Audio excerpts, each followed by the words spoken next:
Hello Capricorn! Welcome to Like a Tarot. Alamin natin kung ano ang situation, ano yung next na mangyayari, advice, at sa huli kukuha ko ng additional cards. Para sa mga bagong viewers, ang reading na ito ay timeless reading, general reading at guide po lamang. Hindi po magre-resonate sa lahat kaya kunin mo lang yung akma sa sitwasyon mo. At kung kailan mo napanood ang reading na ito, yun ang start ng 1 week reading para sa iyo. Ikaw na bahala magpalit kung si person mo ito o ikaw.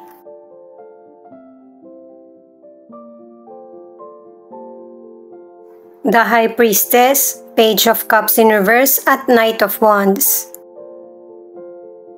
Sa mga cards na ito ay pinapakita na merong immature sa emosyon at saka yung bang hindi mo alam kung ano talaga yung nangyayari sa relationship niyo ng person mo. Kumbaga walang clarity. Kasi isa sa inyo ng person mo ang hindi natutugunan yung pangangailangan sa emosyon o kaya sa relasyon. At saka meron ding person na nagpipigil ng totoong nararamdaman. Ang advice kailangan ng balanse sa pag-aksyon at saka sa emosyon. Para makaiwas sa hindi ka nais-nais na kahihinatnan ng sitwasyon. Sa career, dalawang cards na yung nagsasabi na merong good news, lalo na sa mga person na naghahanap ng trabaho. Ang ilan naman sa inyo, nag-iisip ka na magpalit ng trabaho o kaya magnegosyo na lang. Ang ilang single dahil sa pagiging confident mo, marami kang na-attract na potential person. Dalawang cards na nagsasabi niyan, ano man ang gender mo. Para sa mga single, ang advice ng mga cards ay yung bang huwag ka basta magtiwala sa potential person. Kasi may person na mabilis maumay sa relasyon. Pinag-iingat ka para hindi mo na maulit yung negative pattern ng nakaraan. Ang ilan naman na nasa relationship, magkarelasyon na nga kayo ng person mo pero parang ang hirap niyang abutin para sa iyo. Yung bang nahihirapan kang pasayahin siya or ma-appreciate yung mga ginagawa mo para sa kanya. At dahil dyan, disappointed ka at saka yung bang nakipag-break ka na sa person mo. At ang advice ng mga cards, kailangan pareho niyong pansinin kung ano yung kakulangan sa relationship para mabigyan niyo ng solusyon yung mga problemang nangyayari sa relationship, kung dapat bang ipagpatuloy o hindi. The Emperor, King of Swords at Three of Cups. Sa mga cards na ito ay pinapakita na kailangan balansehin yung mga sumusobra na pag-uugali. Halimbawa, kasi hindi mo rin naman napapansin yung sarili mo kung masyado ka nang mahigpit, yung masyadong emosyonal, or masakit magsalita, kayong dalawa lang naman ang person mo yung makakapansin yan eh. O kaya sa mga single, yung family mo, yung makakaalam na kailangan mong mapakinggan at saka baguhin. Mabuti na yung nalalaman mo para mababago or may iwasan. Lalo na't ang ilan sa inyo, yung bang marami kang kaibigan, kakilala, para makaiwas ng gulo o kaya misunderstanding. Sa financial, ang ilan sa inyo, practical ka at saka yung responsable sa financial mo. At pagdating naman sa investment, huwag basta-basta maniniwala. Kailangan ng oras para mapag-aralan mo ito. At saka gamitin mo yung isip mo. At saka hinay-hinay din sa paggastos, lalo na sa mga celebrations. Ang ilang single, meron kang potential person na nagugustuhan, pero yung person hindi niya nagiget yung pagpapakita mo ng atensyon. At para naman sa ilang single, yung potential person na nagugustuhan mo, okay na sa kanya na single lang. Hindi siya naghahanap ng long-term na relasyon. At saka nakatatlong cards na ang mga single na meron talagang potential person na magbibigay ng interest sa iyo dahil sa napaka-attractive mo. Ang ilan naman na nasa relationship, pangmatagalan ang relasyon nyo ng person mo. Kung ano yung ipinangako niya, gusto niyang panindigan. At ang ilan sa inyo na nasa relationship, yung person mo, hindi siya basta nagpapapasok sa buhay niya ng person na alam niyang hindi niya kapareho ng nasa isip. Kasi yung person mo, gusto niya katulad niya na maaasahan. At focus sa stability at pagpapamilya. Ang ilan sa inyo na nasa relationship, marami kayong celebration na ina-attend ng person mo patungkol sa mga anak nyo, sa anak nyo o kaya sa family. Kasalan, binyagan, birthday, yung mga ganun ba, na mas lalo pang patitibayin yung connection ng relationship nyo. Ngayon naman guys, alamin natin kung ano ang advice ng mystical card sa iyo.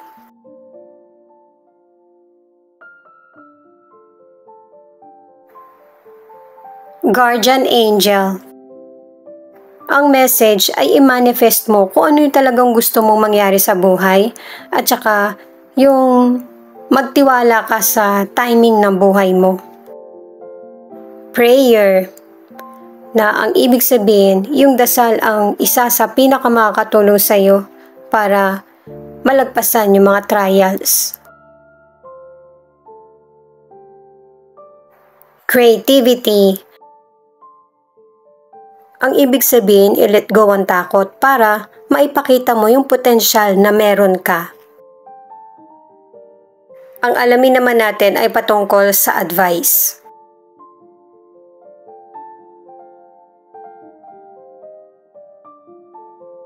Page of Swords, the Sun, at the Temperance. Sa cards na ito ay pinapakita na merong person na mapagtuklas at gusto na marami siyang natututunan. Curious ba? Pero yung ganitong behavior ay nakakatulong. Kumbaga nagkakaroon ng positivity, success at saka happiness.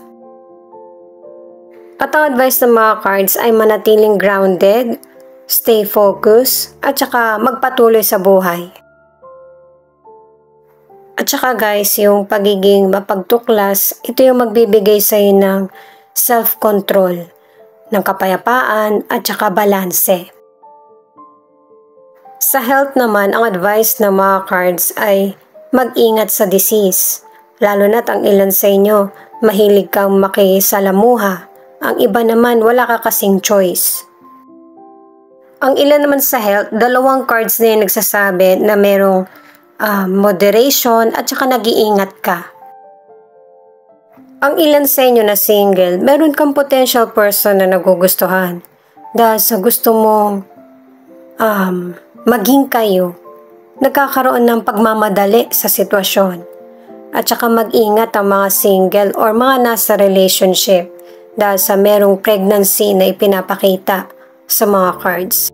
Positive naman ito pero kung hindi ka ready, kailangan mag-ingat. Kailangan ng pagsusuri, balanse para right person ang darating sa buhay mo. Ang ilan sa inyo na nasa relationship, meron talagang behavior yung person mo, lalo na yung mainitin ang ulo. Nangyayari talaga sa relationship yan na meron tayong kanya-kanyang kahinaan. Kaya kapag ganito yung nangyari, bigyan mo na ng space yung person mo. At saka sa relationship nyo, bumabalik naman sa dati yung person mo eh. Meron lang talagang araw na wala siya sa mood. Pero yung relationship nyo ay payapa at saka mahal nyo yung isa't isa. Itong The Chariot na additional card, sign itong card na ito na anuman ang hardship na dumating sa buhay mo ay kaya mo nang ayusin. Ipinapakita rin sa card na ito yung iba't ibang problema na pinagdaanan mo at problema na tahimik mong sinulusyonan. At ang advice, magtiwala ka sa proseso Kasi lahat ng nangyayari sa'yo ay may connection sa present at future. Itong Five of Cups in reverse ay warning na hindi ito yung tamang timing para umaksyon sa mga problemang kinakaharap mo. Kailangan mo muna mag-pause. At kung ang ilan sa inyo meron kang nasisense na tingin mo hindi ito para sa iyo, ibig sabihin huwag mong ituloy. Pakinggan mo yung intuition mo. Itong Ten of Pentacles naman, ang ibig sabihin magkakaroon ka ng tagumpay sa future patungkol sa karir mo at saka financial. At katulad ng sinabi kanina na kung ano yung nangyari sa'yo sa past ay connected sa future. Ito yung magiging paraan para masolusyonan mo yung mga darating pa na challenges sa buhay mo. Hindi na ganun kahirap. Ang ilan kasi sa inyo na-experience mo na yung worst na problema. Kaya alam mo na kung paano i-handle ang situation. Siya nga pala guys, marami po salamat sa mga nag-like, share, comment, and subscribe. At pati na rin po sa mga nakikinig at nanonood. San man panig kayo ng mundo, ingat po kayo palagi. Ito naman ang angel number mo.